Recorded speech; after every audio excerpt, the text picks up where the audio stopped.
Merci d'être avec nous sur Al24 News au sommaire de l'actualité de ce mardi 29 novembre. À suivre tout un dossier consacré à la journée internationale de solidarité avec le peuple palestinien, entaché par 3 nouveaux martyrs palestiniens tombés sous les balles des forces de l'occupation sioniste. Escalade de la violence, processus de paix au point mort et occupation enracinée. Les Palestiniens plaident leur cause cette année avec au moins une avancée, l'unification des rangs palestiniens. À l'issue de la déclaration d'Alger, le président algérien le rappelle dans un message à cette occasion.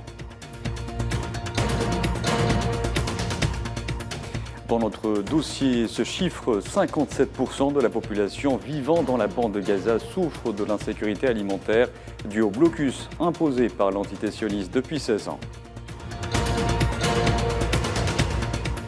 Et puis des dizaines de Marocains investissent les rues de Rabat ce mardi. Ils dénoncent la normalisation du régime marocain avec l'entité sioniste.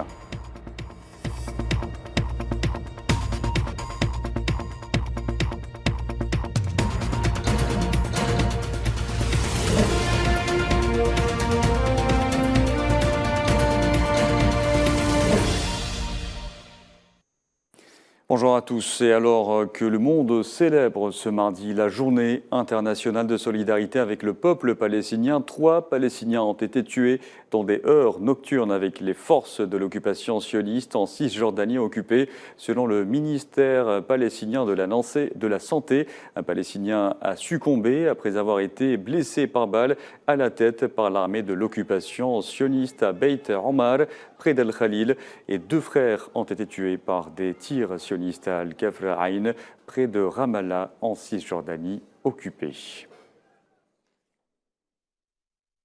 Et le Conseil de sécurité de l'ONU s'est réuni hier pour discuter notamment de la situation dans les territoires palestiniens occupés. La session intervient à la lumière de l'escalade de la violence dans ces territoires, dans le contexte d'un processus de paix au point mort et d'une occupation enracinée. Le coordonnateur spécial des Nations Unies pour le processus de paix au Moyen-Orient, Todd Winsland, a averti que le conflit au Moyen-Orient avait de nouveau atteint un point d'ébullition, appelant à des mesures urgentes pour concrétiser la solution à 2 États.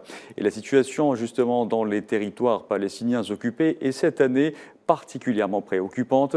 La sauvagerie des forces de l'occupation sioniste se manifeste chaque jour par des meurtres, arrestations, destruction d'habitations. Et cette journée internationale de solidarité avec le peuple palestinien est l'occasion de réaffirmer le soutien à ce peuple opprimé dans sa lutte légitime pour le recouvrement de sa liberté et l'établissement de son État indépendant, avec El-Quds pour capitale. Neila El Hamouda. 45e anniversaire de la Journée internationale de solidarité avec le peuple palestinien.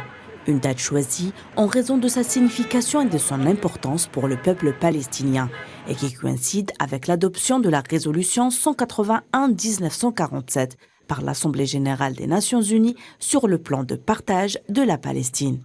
Cette date est une occasion d'attirer l'attention de la communauté internationale sur le fait que la question palestinienne est toujours en suspens et que le peuple palestinien n'a pas encore atteint ses droits inaliénables tels que définis par l'Assemblée générale de l'ONU, à savoir le droit à l'indépendance et à la souveraineté nationale et le droit des Palestiniens à retourner sur leurs terres. Le Parlement arabe, lui, a salué la constitution d'une commission ministérielle présidée par l'Algérie en faveur de l'admission de la Palestine à l'ONU et a tenu à féliciter l'Algérie pour son rôle dans la réalisation d'une réconciliation nationale palestinienne à travers la déclaration d'Alger. Cette journée est également une nouvelle opportunité pour plusieurs pays d'exprimer leur soutien au peuple palestinien, d'interpeller la communauté internationale, les Nations unies en tête, sur la politique d'apartheid que mène l'entité sioniste et l'appeler à agir et traduire ses paroles en actes face à l'escalade dangereuse dans les territoires palestiniens, notamment en Cisjordanie occupée. Selon un bilan officiel des Nations unies, 147 Palestiniens sont tombés en martyrs sous les balles de l'armée sioniste en Cisjordanie occupée depuis le début de l'année. Les actes barbares de l'occupant se poursuivent. Les colons continuent de judaïser les lieux saints de l'islam, sous la protection des forces sionistes qui mènent des campagnes d'arrestation arbitraires. Durant le mois d'octobre seulement, 445 Palestiniens ont été arrêtés, dont 35 enfants et 19 femmes. Et l'Algérie a réitéré sa position de principe et constante vis-à-vis de la question palestinienne. La journée internationale de solidarité avec le peuple palestinien a été l'occasion pour le président algérien de le souligner. Pour Abdelmajid Tebboune, la célébration de cette journée se veut une confirmation claire des droits inaliénables du peuple palestinien à l'établissement de son État indépendant avec Al-Quds pour capitale. Mais elle représente également une opportunité pour rappeler à la communauté internationale ses responsabilités.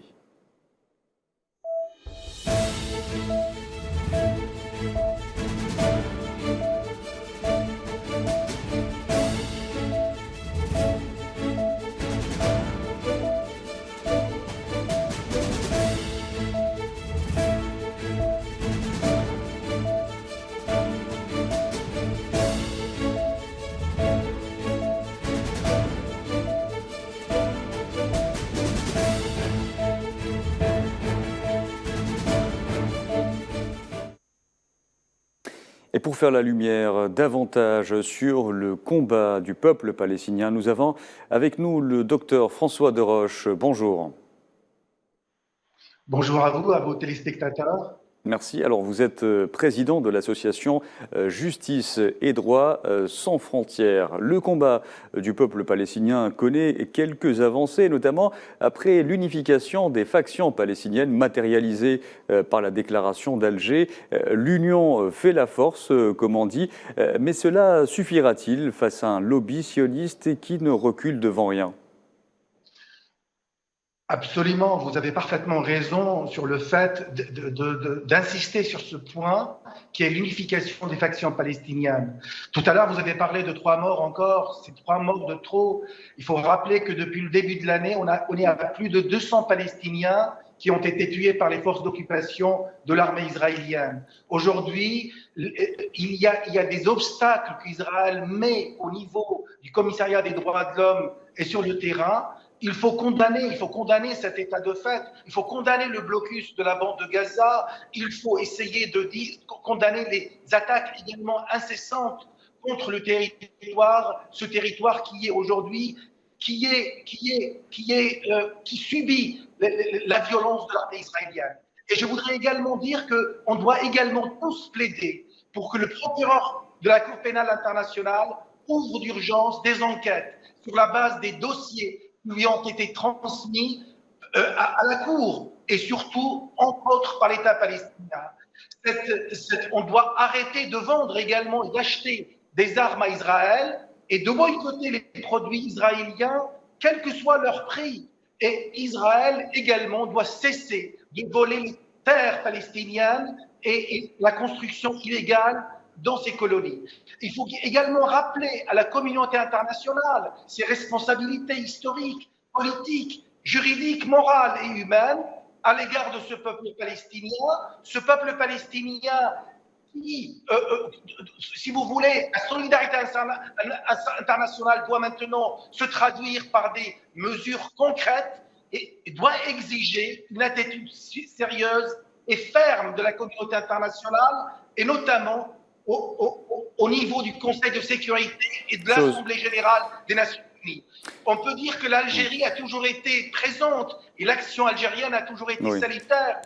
Traduite, comme vous l'avez rappelé. Oui. Chose justement, Monsieur Deroche, pardonnez-moi de vous interrompre, chose que l'Algérie a plaidé et plaidera très certainement, puisque l'Algérie préside actuellement une commission fraîchement née, une commission ministérielle pour justement la reconnaissance de l'État palestinien devant les plus hautes instances internationales, l'ONU notamment. Que pensez-vous que cela apportera à la cause palestinienne ?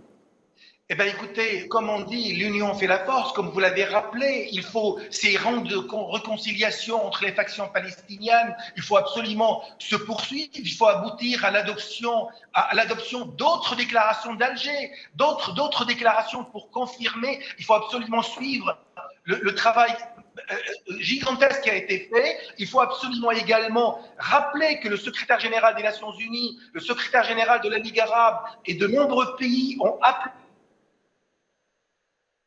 Oui, nous avons malheureusement perdu la liaison avec Monsieur Deroche, François Deroche, docteur François Deroche, qui est président de l'association Justice et Droit sans frontières. Et dans notre dossier également consacré à la Palestine, il y a aussi ce chiffre à retenir. 57% de la population vivant dans la bande de Gaza souffre de l'insécurité alimentaire à cause d'un blocus imposé par l'entité sioniste sur l'enclave côtière depuis 16 ans. Selon les autorités palestiniennes, le taux de la pauvreté dans l'enclave a augmenté de 64%.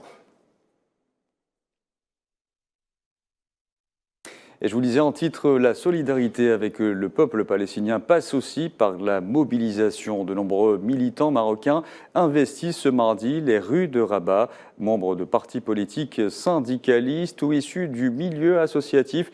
Ils dénoncent notamment la normalisation du régime marocain avec l'entité sioniste.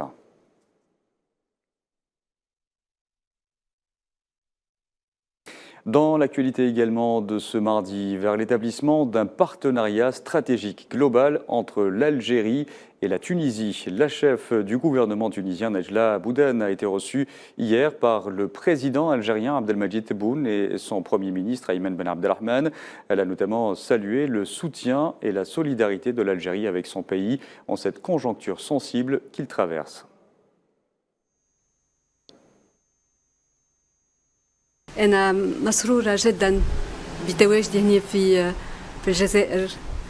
تحية للجزائر. Je souhaite exprimer ma joie de me trouver en Algérie. Je salue l'Algérie en tant qu'État et peuple. J'ai eu le grand honneur de rencontrer le président Abdelmadjid Tebboune et je lui ai transmis les salutations de son frère le président tunisien Kais Saïed et ses félicitations encore une fois pour le succès du sommet arabe à Alger début novembre. Aussi, nous souhaitons davantage de succès à l'Algérie. Je suis ici dans le cadre des échanges avec mon frère Ayman, des échanges de points de vue et du suivi des projets inscrits à l'ordre du jour des travaux de la grande commission mixte algéro-tunisienne. Nous examinons également les moyens d'aller vers un partenariat stratégique global et renouvelé. Avec mon frère Ayman, nous avons aussi évoqué les préparatifs de la prochaine commission mixte prévue à Alger. Enfin, je souhaite remercier l'Algérie pour ce qu'elle a apporté comme soutien à la Tunisie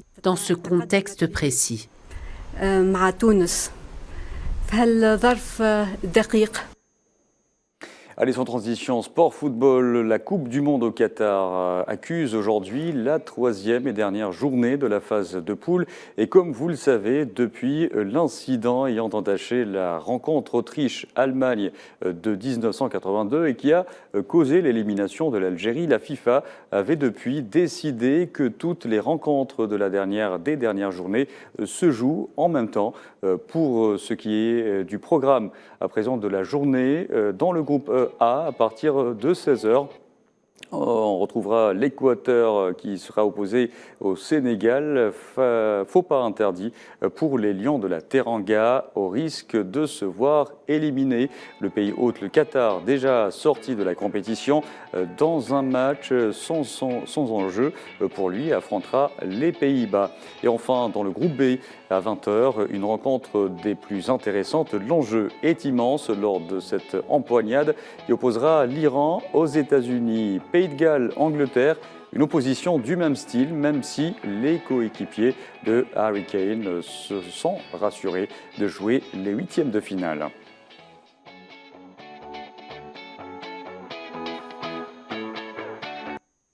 Et c'était la dernière information de ce journal. Merci à vous de l'avoir suivi. Vous pouvez revoir ce programme sur le site d'Al24 News ou à travers nos différentes plateformes en scannant le QR code qui s'affiche en bas de votre écran. Excellent après-midi.